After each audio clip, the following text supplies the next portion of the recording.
இன்றைக்கி நம்ம சேனலில் ரொம்பவே ஈஸியான ஒரு ஸ்வீட் ரெசிபி தான் பார்க்க போகிறோம்.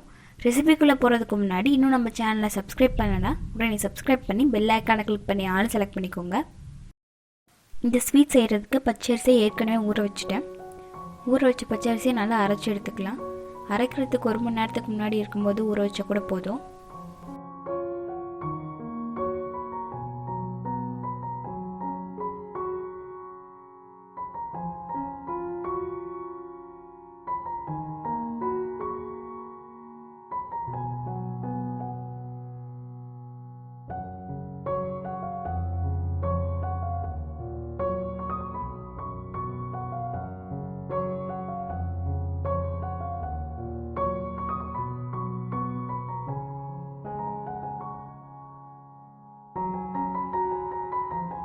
பச்சரிசி நல்லா அரைச்சதும் வேறு பாத்திரத்தில் மாற்றி எடுத்துக்கோங்க.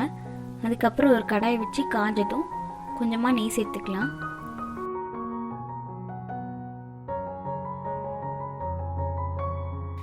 நெய் நல்லா காஞ்சதும் கொஞ்சமாக முந்திரி திராட்சை போட்டுட்டு நல்லா வறுத்தெடுத்துக்கலாம்.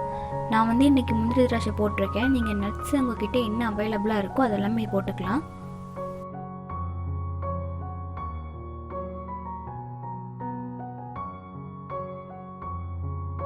முந்திரி திராட்சையை வறுத்தெடுத்தாச்சு.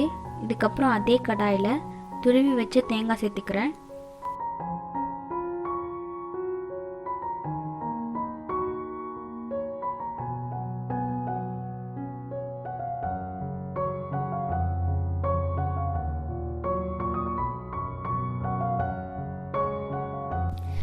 தேங்காயை நல்லா கலர் சேஞ்ச் ஆகிற வரைக்கும் வறுத்துட்டு வேறு பாத்திரத்தில் மாற்றிக்கிறேன்.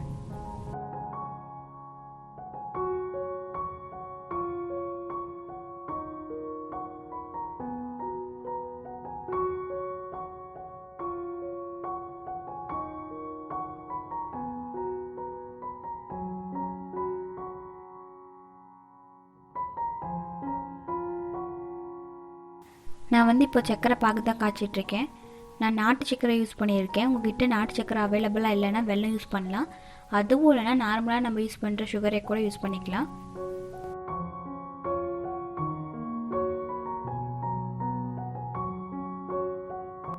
நாட்டு சக்கரை நல்லா கரைஞ்சதுக்கப்புறம் நம்ம அரைச்சி வச்சுருந்த பச்சரிசி மாவை இது கூட சேர்த்துக்கலாம்.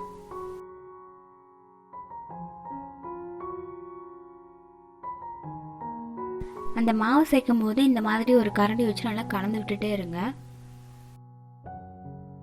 அப்படி கலந்து விடலைன்னா இந்த மாவு சுகர் கூட சேராமல் அப்படியே கட்டி கட்டியாக நின்றுக்கும். சாப்பிடும்போது நல்லா இருக்காது.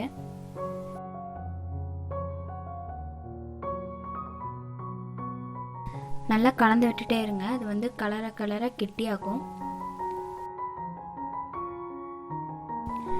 அடி பிடிக்காத மாதிரி பார்த்துக்கோங்க. உங்களுக்கு தேவையான பொருட்கள் அளவு எல்லாமே டிஸ்கிரிப்ஷனில் கொடுத்துருக்கேன், வேணும்னா செக் பண்ணிக்கோங்க.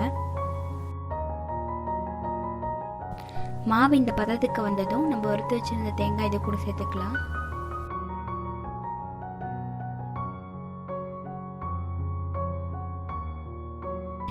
அதுக்கப்புறம் 2 ஸ்பூன் பொட்டுக்கடலை சேர்க்குறேன். உங்களுக்கு பொட்டுக்கடலை வேண்டாம்னு நினச்சிங்கன்னா அதை ஸ்கிப் பண்ணிக்கலாம்.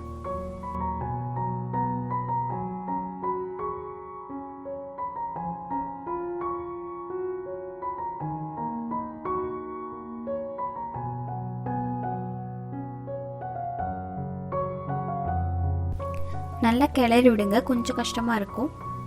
நல்லா கிளறிட்டே இருங்க. இந்த ஸ்டேஜுக்கு வந்ததுக்கப்புறம் கொஞ்சமாக ஏலக்காய் தூள் சேர்த்துக்கலாம். நான் ஏலக்காவை இடித்து சேர்த்துருக்கேன். உங்கள்கிட்ட ஏலக்காய் பவுட்ரு இருந்துன்னா சேர்த்துக்கோங்க. கொஞ்சமாக நெய் சேர்த்துக்கலாம்.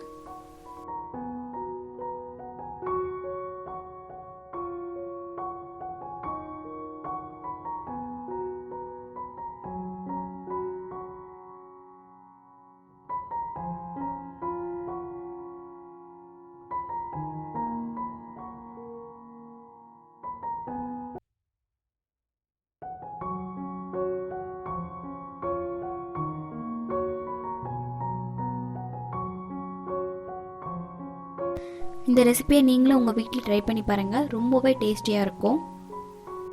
அவ்வளோதான் ஃப்ரெண்ட்ஸ், இந்த ஸ்வீட் ரெடி ஆகிடுச்சு. உங்களுக்கு எந்த ஷேப்பில் வேணுமோ அந்த ஷேப்பில் பிடிச்சிக்கோங்க. நான் லட்டு மாதிரி பிடிக்கிறேன்.